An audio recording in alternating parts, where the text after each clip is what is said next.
This episode is proudly supported by Faiella Australian Cultured Butter, batch churned from single origin cream.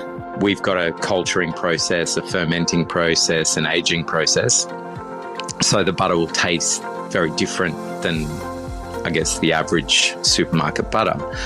I like to say we make butter makers butter. Like, this is the sort of butter makers would like to eat, simply because of the slow process in which we ferment and age and get the flavour into it.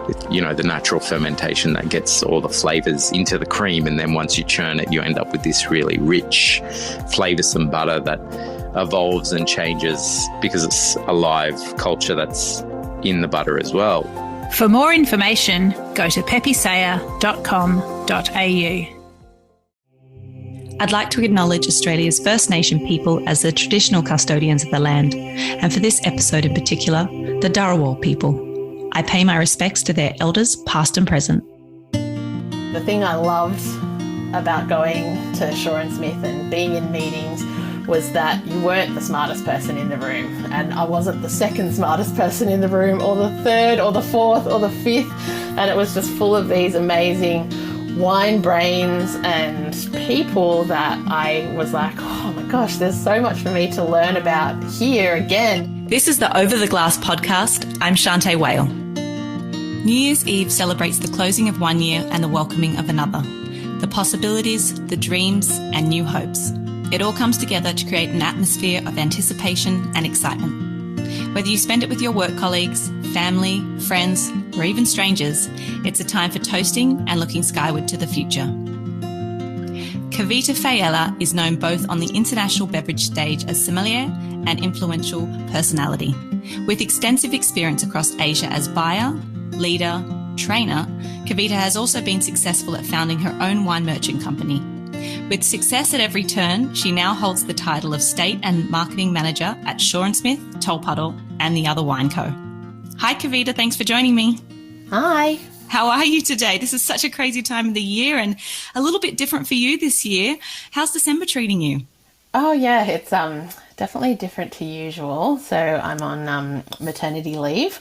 So, yes, December's usually a pretty crazy time of year, and it's pretty bizarre just having a kind of quiet close to the year. It's obviously busy with lots of family get-togethers and things like that, but it's strange not having all of the kind of crazy work stuff going on at the same time.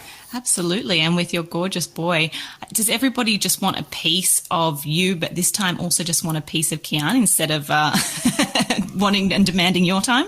Yeah, I'm getting used to turning up to things with Kian and everyone just like honing straight in on him and being like, oh yeah, that's right, I'm here too, hi. Yeah, that's cool. I'm fine to pay backstage to Kian, it's no problem. Well, he is probably the cutest child that I've ever seen, so I can completely understand that. How are you finding maternity leave, and when do you head back to work? Yeah, so I had Kian at the end of January.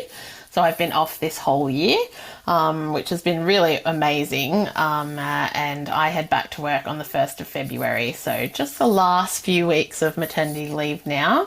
So I'm just trying to kind of make the most of them and spend as much time with him as possible. And then, yeah, he'll start daycare in the middle of January, and we'll kind of integrate him in on that front. And then, yeah, I kick off on 1st of February, and I am definitely looking forward to getting back to work at the same time and using my brain to, do things besides measure formula scoops and sleep times and wake windows and all of that kind of stuff. So I'm looking forward to using my other side of my brain, that's for sure.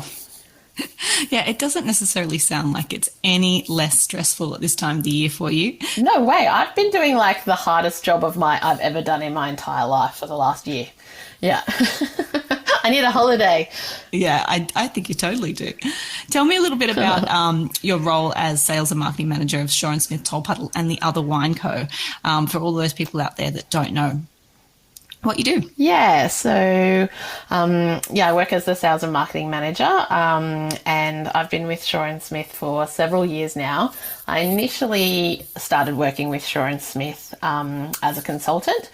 So when I had my own business, Voyager Selections, I was working to facilitate people or producers in the Asia market. And so that's where I started working with Shaw & Smith initially.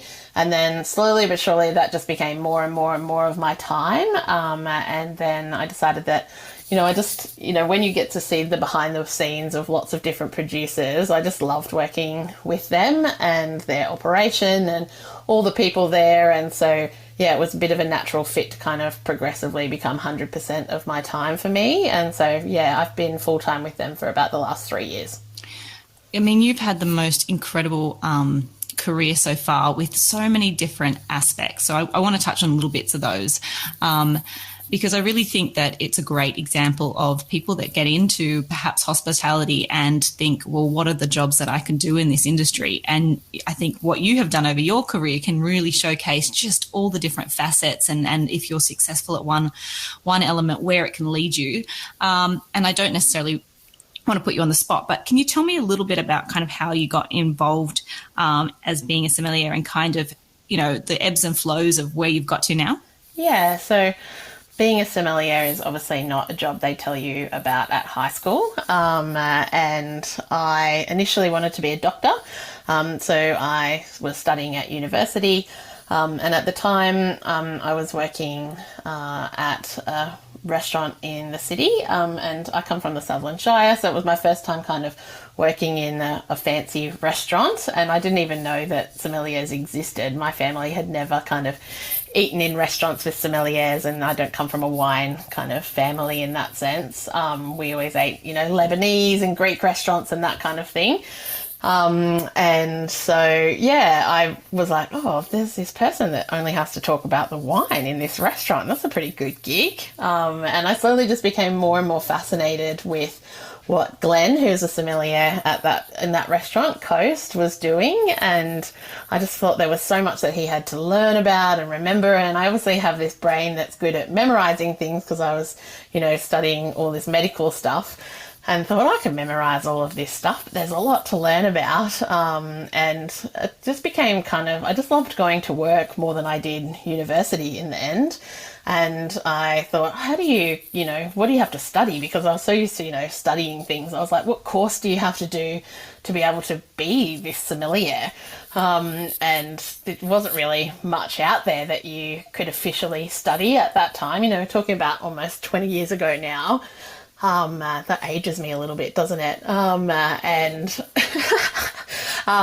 so I feel I kind of was looking into what you could study, and I found that there was a course at Ride TAFE at the time that you could do, which was like a certificate for in hospitality, but specialising in wine. And so I pitched to the owner of Coast at the time that I wanted to do like a sommeliership. I could see that there was all these chefs in the kitchen doing chef apprenticeships, and I wanted to do a sommeliership. And he agreed and said that he would pay me like a chef to go to that day of the course. And it was a real kind of like sliding doors moment in my life, I guess, in that at that point I decided that I didn't want to go to university anymore. I was going to work full time. I loved this restaurant that I was working in and the people I was working with, and I was going to be studying. So that felt good on that front. And I was learning about all this different stuff. And so, yeah, that was how I got into everything. And I finished the course, and then I was working as a sommelier at Coast and Manta. And at that time, John Osbeeson, who was the owner of Ultimo Wine Centre at that time, or Cellars, I got to meet him, and I was, going on Saturdays and trying to learn as much as I could about European wine, because at that time, wine lists were heavily Australian and New Zealand, and there wasn't a huge amount of international wine on our wine list. And I was just trying to soak everything up I could. And he told me that his friend, who was a master of wine, Ron Giorgio, who was a consultant to the Hilton Group, was looking for a female sommelier in specific for this property in the Maldives. And I was like, oh yeah, Google, where is the Maldives? And I was like, oh yeah, that looks pretty cool. And you get all these beautiful photos, and I was like, oh yeah, I think I could do that. And so I can remember going and having this interview with this master of wine. It would have been the first master of wine I'd ever met, and obviously did a good job of talking myself up. I think I was 21. And yeah, got the job. And so next thing you know it, I was on a plane with 2 suitcases and all of my wine books, because I had to kind of take all my books because I was like, I don't know anything. So everything had to be in the books. And so, yeah, arrived in the Maldives and was, the deep end of the swimming pool for me. I had 7 restaurants and 3 bars and, 100 F&B staff that I had to train, and $1 million worth of inventory and a fully international wine list with probably about 10 Australian wines on it instead of, the other way around. And yeah, it was just the kickoff point for me. And from there, yeah, I just spent the next decade living and working overseas. It's crazy. I mean, I know I've known you for a while and I know all about your experience, but it's still crazy to hear it. I mean, at 21, gosh, I didn't even know what I was mixing with my Jägermeister, you know what I mean? Like, it's just crazy that you had that experience so young and no one really to learn from other than paving the way yourself. It's very different landscape now. Tell me a little bit about the restaurant Ita, because it's an incredible restaurant. I remember seeing you on a video once that was talking about it, and met you all these years later. So tell me a little bit about the experience of working there. Yeah, so Ita is the underwater restaurant that this property had. And it was the first underwater restaurant, and yeah, it's pretty surreal. It seats about, I think at the time I don't know how many it sits today, but it sat 12 people. So, 6 2-tops. And you only need to sit 2 tops in the Maldives because everyone's on their honeymoon on a romantic holiday. So it's definitely not where you're going to meet your partner. But yeah, and so it's this beautiful restaurant that's basically like this bubble under the water, and the water is so full of amazing marine life that you would sit there and have dinner, and they would light underneath the restaurant. And so you would the light would draw the krill or the small kind of plankton, and that would obviously then attract, the manta rays and different fish and sharks and things like that. So you would kind of sit there having dinner with all this real marine life around you, as opposed to, I think, in Dubai and stuff, they kind of have, you're kind of in a fish tank as such. But this was the real ocean out there. And so, yeah, it would be pretty bizarre. You'd kind of be having a canapé or, starting off with your main course, and you'd kind of turn around and there would be like a shark glaring at you. That's totally insane, and amazing that it could even function, that they were able to kind of create that. But it sounds amazing, and it still exists. Is that right? Yep, exactly. So that was the Hilton at the time when I started, and whilst I was there, they went through a rebranding process and it became the Conrad. So that's kind of one of the premium tiers of the Hilton group. And yeah, it was pretty, it was just this baptism by fire for me. I think it's one of the biggest accounts of Paul Roger in the world. Because, everybody gets a bottle of champagne on arrival. It was 150 rooms. And then obviously when you're on your honeymoon, you drink a lot of champagne. And I kind of went from these restaurants in Sydney to this hotel in the middle of the Indian Ocean, or this resort in the middle of the Indian Ocean. And, just thought that everywhere consumed champagne like that. And then kind of went on to other things afterwards and went, wow, no, that was a really successful property. One of the best things about the champagne process, like the amount of champagne we were consuming though, is that we were on Paul Roger's radar so much that every year we got to take 3 of the staff actually to Champagne. And it's pretty phenomenal when you take 3 Maldivian team members on a plane for the first time, and then you land and they go on a train for the first time and they freak out. It's like transport where they can't see the driver, because in the Maldives obviously it's seaplanes where you're only like 6 or 7 seats back from the pilot, and boats where you can see the captain. And so they were so for the train and the plane for them was so bizarre. Oh my God, I'd love to have just been there just to see their reactions and see you explaining to them how things work. Yeah. Equally like seeing cows for the first time in like Champagne. They were like, is that a cow? I was like, yep, that's a cow. Incredible. You then moved on to working with the Amman Resorts and you worked in like so many different posts throughout that opportunity, didn't you? Yeah, so I think Amman Resorts was really probably one of the most formative things I've done in my career, in that I was based out of Singapore, but I had a regional cellar master role. And so I looked after Southeast Asia initially.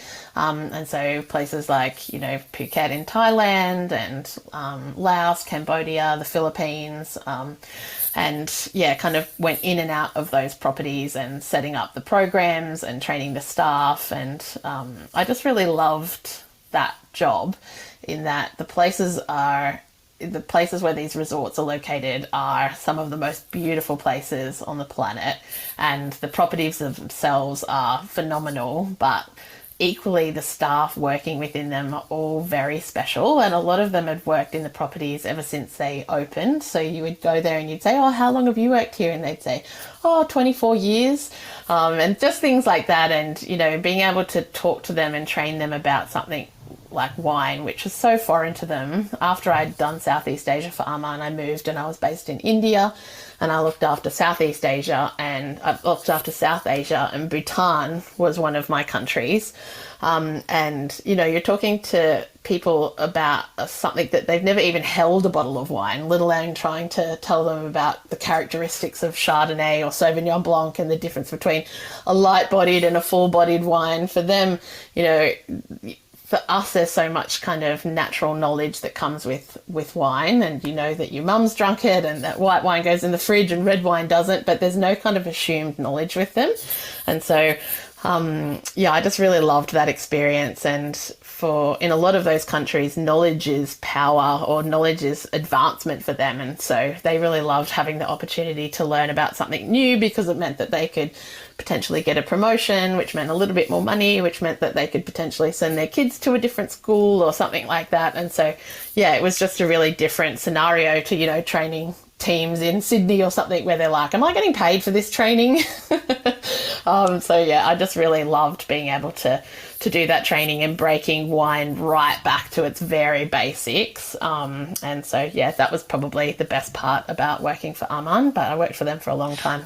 Often we say that, you know, talking about wine and learning about wine brings people together over a meal, but it also can be disparate and actually really kind of segregate people. When you did have people that really had different relationships to wine, unlike what we see here perhaps in Australia, what was the focus? How did you get through to them, or how did you find a way to open that language and communication up about wine? Yeah, so I guess you just have to talk about it as a beverage to start with. And, you know, in the Maldives, for example, the majority of the team were of Muslim faith, so they wouldn't even taste it. So, you know, the Nur Divan came in handy, where, you know, I was trying to show them all of the different characteristics. They also come from a country where it's, you know, grassy is not assumed knowledge. So they come from sandy islands where grass doesn't grow, and they play soccer on AstroTurf. And so that idea of freshly cut grass is not a simple terminology that kind of takes you back to your front yard as an Australian kid.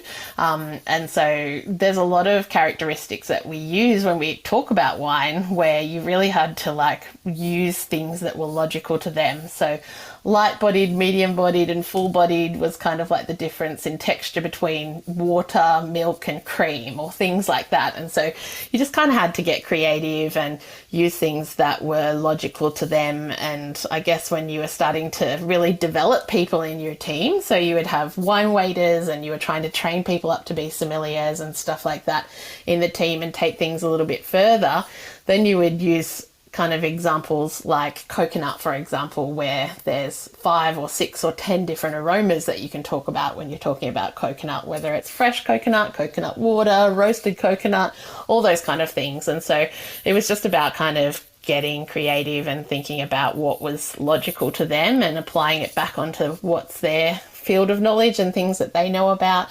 And so, yeah, I think you just had to kind of really pay attention to their culture and what they understood, and then kind of lay wine under it as a kind of secondary characteristic in that sense, as opposed to coming at it from my perspective of how I learnt about wine.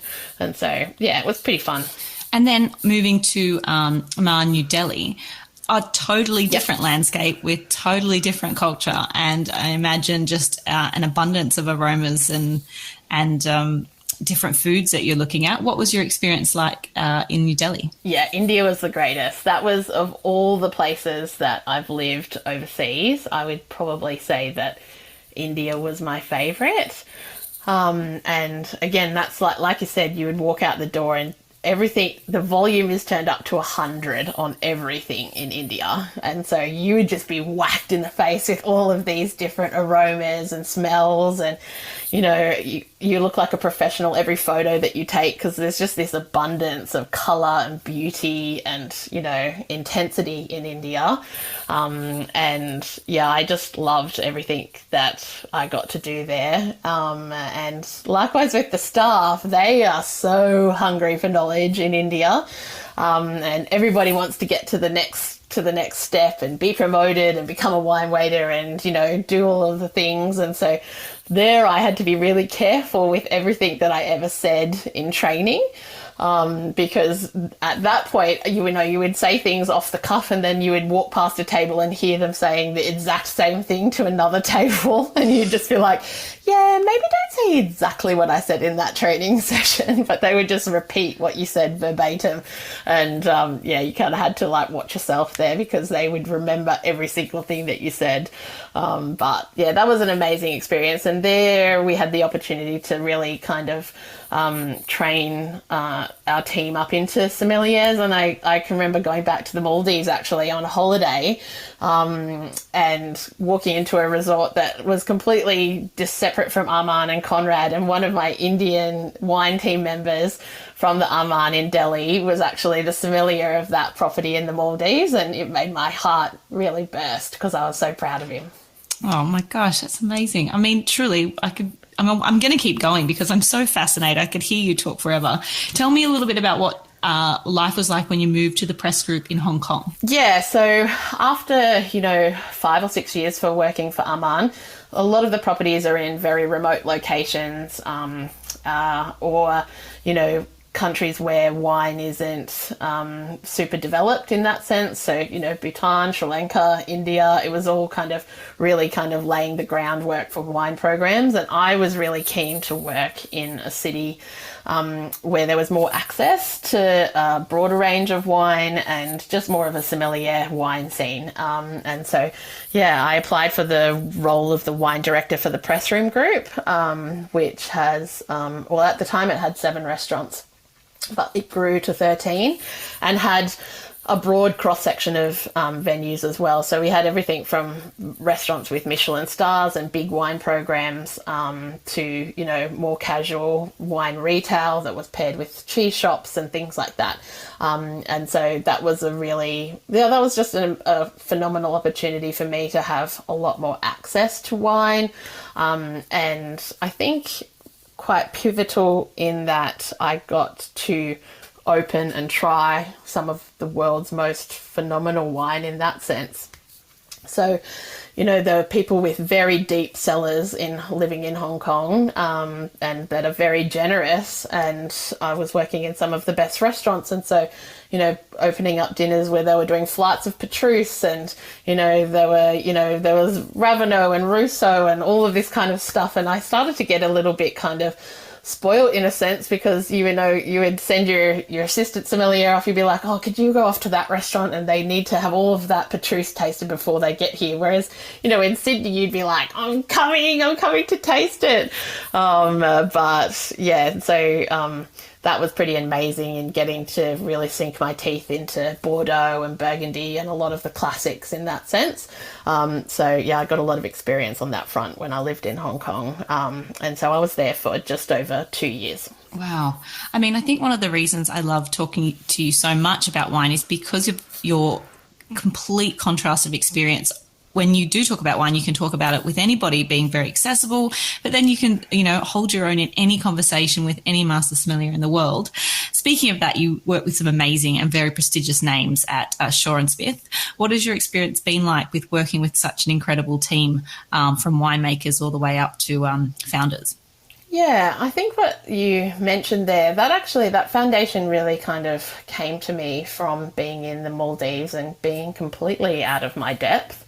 And I used to we had a wine cellar there, and I used to host a dinner once every week, and the guests would come, and you would sit at the table with them and enjoy a meal with them, and basically talk all of these people through a full 8-course meal with wines paired to it, and you would stay sitting at the table the whole night. And so I think conversationally I grew on that front and really gained a lot of confidence in being able to talk to people that have their bazillion-dollar yacht moored out the front, and that are these high-end executives. And at the end of the day, when it comes to the table, everyone's kind of, everyone has their stories to tell and has different kind of backgrounds, but it's all just at that point was about talking about food and wine and an equalizer in that sense. And so I think that kind of really helped me throughout my career, as I kind of was talking to, in Amman, to like all of the fancy people that would come and sit at the tables, that, it was, you had this expertise in wine, but you also wanted to make it always about having a conversation in that sense. And that was always really important to me, and having it be not having it be exclusive or anything in that sense. And so, I think when it came to coming home and finding someone that I wanted to work with in Australia, you have all of these amazing experiences and you think, where am I going to work in Australia? And that, as a consultant, when I was at Shaw & Smith, the thing I loved about going to Shaw & Smith and being in meetings was that you weren't the smartest person in the room, and I wasn't the second smartest person in the room, or the third or the fourth or the fifth, and it was just full of these amazing wine brains and people that I was like, oh my gosh, there's so much for me to learn about here. Again, it's a whole nother, it might not be necessarily, vintage of Bordeaux or Burgundy or whatever on that front, but there's a whole nother facet to the wine industry that I have to learn about here. And that's why I really love working with David and Michael and Martin and Adam, and there's just so much to learn on that front. And it's just about that transition within the wine industry. And I think that for a lot of sommeliers, they get into the business and they think, my goodness, I'm going to have to work on the floor forever. And what do I do if I don't necessarily want to work on a restaurant floor? And I think that transitioning off the floor is a whole thing in our industry, and how to kind of have longevity in the industry. And I think that if you do want to stay in the wine industry, you do need to find ways to transition off the floor. For some people, some people love it and they thrive on it and they want to be on the floor every night. But that wasn't necessarily me. And I love that coming back to Australia has kind of being able to give me that opportunity to still work in an industry that I love, with people that I love, and do things that I'm passionate about. And so I still get to do lots of education with them. And Shaw & Smith is phenomenal at, keeping us up to date and opening up great things. And they've got a deep cellar there, so we don't always just drink Shaw & Smith and on that front. And so, I think that it's the perfect spot for me at the moment. That's definitely true, and I completely agree with you that they always tend to put education for themselves and for all of their team, and for anyone tasting their wine as a really poignant part of how that they present themselves. Even if they've got a new release, it's always about showcasing them against international wines of the world. What's the favourite part about your job, and what keeps you doing what you do at the moment? The favourite part, I really love working with our team that we have there, but I also love the amount of support that they give us, and I just always feel really supported at Shaw & Smith, in that, I'm just coming to the end of almost a year on maternity leave, and I've had really great contact with them throughout the year. And, the process of coming back to work has been really considerate for me on that front. And I just think that it's the hallmark or the sign of a really strong business that really wants to support their staff. I think that just makes you want to work for them forever in that sense. And so, I just feel really supported by them. And so I think that it makes you want to do good work for them. It makes you want to stay there. And I think that is something really unique about Shore & Smith in that sense. Yeah, and that couldn't be more true for the climate that we're in today, is talking about how do we keep good people and how do we maintain good culture. So that's really nice to hear. So what are you going to be doing this New Year's, now that it is going to look a little different from perhaps running around on a restaurant floor, or goodness knows the life that you've had, but what's this New Year's going to look like for you? Oh yeah, I'm a rager, Shanteh.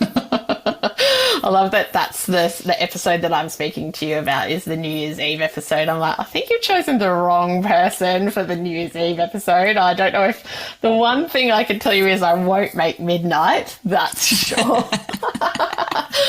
And so, yeah, it's that strange experience of, having worked a zillion New Year's Eves, and from the Maldives, where it's like champagne-fueled parties, to, romantic dinners in the underwater restaurant and all those kind of things, to the kind of glitz of Hong Kong and what have you. And, you come back to Australia and you're not on the floor anymore, and you don't have to work Christmas and New Year's Eve all of a sudden. And it's like, what am I going to do with myself? And then there's all this like anticipation. You're like, I've got to go out. I've got to have one of these great New Year's Eves that I've been trying to create for people for all of these years. And then you're like, yeah, no, I might just hang out with a few friends and be in bed early and not be trying to catch a taxi at midnight somewhere. And so, yeah, it's pretty quiet for me on New Year's Eve, especially obviously this year with Kian. I think that it will be doing good if I could make it to the 9 o'clock fireworks. I'm sure that we'll just catch up with a few friends of mine that have kids as well. And I'll make sure that there's some delicious champagne there, that's for sure. But it won't be anything too outrageous, that's for sure. I think that, often when we are working, it is actually a good place to be, because, you have a job to do. You make it all the way through past 12 o'clock because you aren't drinking for the entire night. And so you get to see the fireworks, you get to feel all the good vibes, but you're also got a job to do. I don't think many of us really would be going out if we have a New Year's off. So I don't think that's the worst thing in the world, having a nice night with a few drinks and then seeing and actually getting to see New Year's Day, without a hangover. Sounds like a pretty nice way to go for me too. What a novelty. Exactly. Work's always the great scapegoat for those kind of, pivotal times of year when it's New Year's and you're like, yeah, I'm working, can't go, sorry, yeah, I'm working. And then you're not working and all of a sudden you're like, gosh, I've got to do something fun. So what's happening in the new 2022 for you? What are you looking forward to? What's exciting that's coming up for you that you can tell us about? Well, I've got a busy January, so I've sold my house. I live south of Sydney, actually close to you, as you know, and I am moving a little bit closer to the city, and so that's happening in January. Kian's starting daycare, so that's a big one for me, and then I'll be back at work in February, February 1 kickoff, and yeah, I will be there's a huge amount of stuff. The Shore & Smith calendar is a really big, busy calendar, and I just hope that we can get a lot of it executed this year. It's a bit of start and stop with everything that's going on, but yeah, I really hope that you've got great things planned, so I just hope we can get them done. Yeah, I think fingers crossed for everything, but I have a feeling 2022 is going to be on the up and up, and that's for sure. At Shore & Smith, it's not like anybody's saying no to buying any of their wines because they're incredible. But in terms of, I like to always ask one particular question at the end and you get a choice actually today. You can either talk to me about 3 beverages. Yeah, exactly. 3 beverages you'd drink for the rest of your life if you could only choose 3, or 3 aromas that represent kind of summer and new beginnings for you. I might go with the beverages. It's a thirsty time of year. So I am definitely, like, if I had to choose one thing only to drink for the rest of my life, it would be Campari. So yeah, I just want to drink Campari with everything. I want to drink Campari straight. I want to drink Campari with tonic water, with soda water, with grapefruit juice, you name it. I'm Campari. I could be Campari's best brand ambassador. Watch your space. Yeah, exactly. I'll wait to hear from you, Campari. But yeah, no, that is my beverage of choice. And then I would say champagne. And then I would say Nebbiolo would be my third beverage of choice. But Nebbiolo from everywhere, so I don't just necessarily want to drink Barolo. But I think Australia's making some really cool stuff now, and so bit from everywhere. We've covered all your bases. I think that's good. You've got something refreshing, you've got something that's serious and brooding, and you've got Campari for all occasions, which, I can murder a Campari spritz, so I totally feel you. Yeah, it's the ultimate thirst quencher, but you drink them a little bit too fast, I reckon. That's the problem. Very true. Well, Kavita, I have loved being able to catch up with you. I hope that it's in person very soon. Thank you for making the time. And look, I have to say, I think your New Year's Eve plans sound really delightful. At 3 a.m. when I'm still polishing glasses, I'll be thinking of you and wishing we could swap places. So, oh my gosh, I will have been asleep for like 5 hours by then. Kavita, thank you for making the time. I really enjoyed it, and heaps of love to you and Kian, and hopefully we'll speak to you soon. Yeah, Happy New Year, and wishing you all the best for 2022 as well. Cheers to you. This is Over a Glass. I'm Shanteh Wale. Stay tuned for more stories from the world of wine and drinks. Listen in every Thursday on your podcast app. Follow us on Instagram at overaglasspod and contact us at overaglass@deepintheweeds.com.au.